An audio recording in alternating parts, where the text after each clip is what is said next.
Hello les amis, bienvenue, marhaba bikoum. Derrière moi le nouveau 3008 en lancement exclusif au Maroc. Pour le découvrir, un journaliste expert automobile qui aura les yeux bandés, qui va nous livrer son sentiment à l'aveugle du véhicule. Un test drive, on vous dit tout de suite, restez avec nous. C'est Jalil, Ça va? bonjour et bienvenue pour ce test drive un peu inédit. Donc tu vas découvrir le véhicule à l'aveugle. On va débâcher la voiture, on va t'installer à l'intérieur et tu vas nous livrer un petit peu ton premier ressenti sensoriel à l'aveugle dans le véhicule. Est-ce que tu es prêt à plonger dans le noir et à finalement te laisser porter par tes sens? Oui, allons-y. Super, parfait. Attention, la marche, attention, là, voilà, super. Et je m'installe côté passager avec toi. Alors dis-moi Génie, déjà, premier toucher, ton ressenti. Bon. Qu'est-ce que tu touches là? Je touche une double dalle numérique, incurvée légèrement et biseautée sur les côtés. Superbe. J'aurais été tenté de croire qu'il s'agit d'un modèle haut de gamme allemand. Il y a une seule marque qui a un poste de conduite très typé avec un volant petit et un affichage haut du cockpit. C'est le iCockpit de Peugeot. Bravo, bravo Jalil, c'est exactement ça. C'est le iCockpit de Peugeot, le nouveau iCockpit panoramique pour être plus précis. Maintenant, est-ce que tu as une idée sur le modèle qu'on essaye aujourd'hui? Vu qu'il s'agit d'un modèle que beaucoup de clients attendent, je pense qu'il s'agit du nouveau 3008. Absolument, encore une bonne réponse. C'est le nouveau 3008, l'un des best-sellers de la marque qui va être lancé là très prochainement donc, au Maroc. Et je t'invite à finalement enlever ton masque pour découvrir l'intérieur maintenant de visuel. Ah ouais. Voilà. Ton premier feeling là, maintenant que tu découvres un peu le véhicule de l'intérieur sur ce iCockpit. Je suis encore plus agréablement surpris par rapport non seulement à la qualité des matériaux et au design, la présentation de la planche de bord, du cockpit. Et je remarque aussi qu'il y a une nouvelle boîte avec une commande électrique ici qui est vraiment bien implantée, qui permet vraiment de dégager de l'espace et de permettre des raccourcis pour le système multimédia et d'autres fonctionnalités. On voit qu'il y a aussi du rangement ici pour des porte-gobelets. On a un rangement également le ici fameux qui est assez rangement profond. où on peut mettre des canettes ou des petites bouteilles. Voilà. Ouais, les iToggle, ça c'est quelque chose d'assez sympa. Tu peux vraiment jouer avec...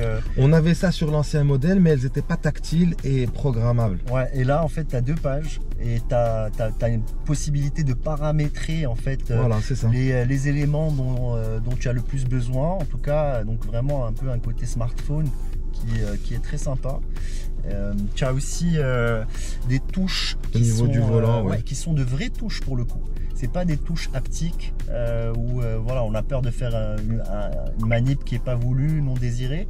Là, on a de vraies touches. Donc ça aussi, ça c'est un point sympa.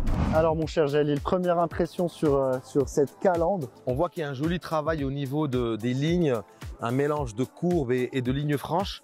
Moi, je reste subjugué par la forme des projecteurs effilés qui donnent du caractère, qui donnent un regard un peu perçant au véhicule. Ouais. Et puis il y a un détail ici qu'on peut remarquer, c'est le fait que le capot soit légèrement reculé avec une petite distance. Et ça a une incidence au niveau de l'assurance. Lorsqu'on a un petit choc frontal, on évite d'abîmer le capot et ça fait abaisser les coûts de réparation. On voit un peu de profil aussi. On a de très belles jantes. Ouais, des jantes là encore diamantées avec du noir laqué, des jantes avec des pneus de 19 pouces. Ouais, il y a un travail vraiment qui a été fait en termes d'aérodynamique, en tout cas sur les jantes. Il faut savoir qu'aujourd'hui, le nerf de la guerre, c'est celui de baisser la consommation, qu'il s'agisse d'un véhicule thermique, hybride ou 100% électrique. Il y a les codes esthétiques du SUV avec des passages de roues avec protection en plastique, une garde au sol surélevée. Et puis, on remarque aussi les jolis flancs creusés ici. Et puis surtout, une ceinture de caisse haute. Encore une fois, c'est très géométrique, c'est très travaillé. Et ça épouse parfaitement la lunette, l'inclinaison de la lunette arrière. Il y a un travail de fait sur les feux qui est exceptionnel, hein, à mon sens. On a cette ceinture de caisse très haute. Vraiment, c'est impressionnant. Vraiment taillé à la serpe. C'est un choix de design assez audacieux. En même temps, un béquet qui est moulé dans le haillon. Il y a ce côté moulé dans le haillon, effectivement. On est ravis que tu puisses nous donner ton avis et ton feeling sur ce nouveau 3008. On va t'inviter à le tester donc en conditions réelles, de manière urbaine, pour que tu nous livres aussi ton feeling au niveau de la conduite et tes impressions. On est sur un litre 2 hybride, 136 chevaux. On a tendance à croire que... Et là pourtant, on remarque que la voiture, on a sous le capot. La sonorisation est plutôt bonne. Aussi bien au niveau du moteur que des bruits de roulement. Attention ici.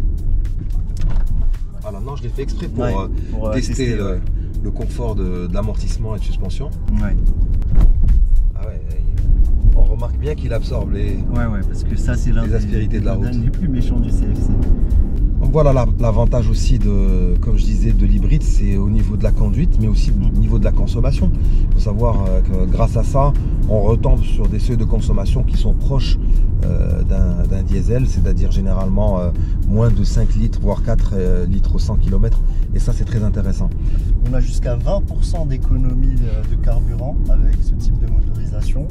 Donc une économie quand même de 50% en conduite électrique en ville, ce qui est quand même intéressant.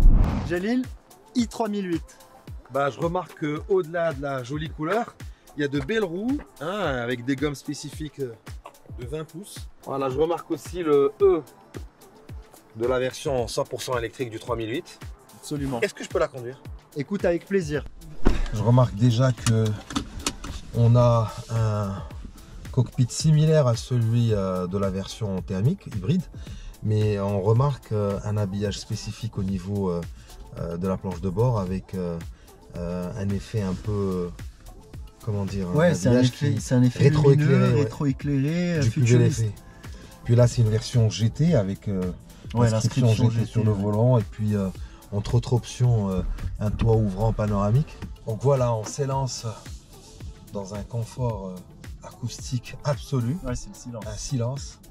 Puis on est bluffé aussi par finalement cet Alcantara qui fait très sport. Moi, ce qui m'impressionne toujours le plus, ce sont les accélérations. Oui, dans l'électrique, c'est fulgurant, c'est bluffant.